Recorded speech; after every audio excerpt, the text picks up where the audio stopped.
Do'stim, senda o'q quroli bormidi? Olib chiq. Bir qo'lni ichiganini yozmaymizmi? Nima o'ylamoqchisan o'zi? Dalaga noyob qushlar uchib kelganidan xabaring yo'q shekilli.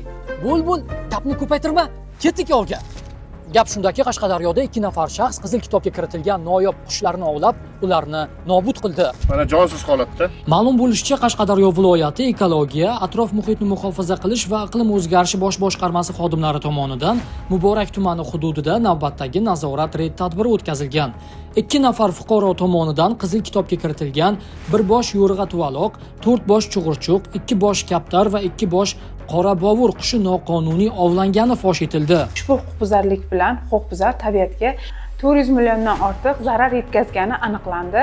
Mazkur holat yuzasidan qonuniy baho berish uchun huquqni muhofaza qilish organlariga hujjatlar yuborish rasmiylashtirilmoqda. Shu o'rinda tabiatga va hayvonot dunyosiga zarar yetkazmoqchi bo'lgan ayrim qo'shtirnoq ichidagi fuqarolarga muhim eslatma.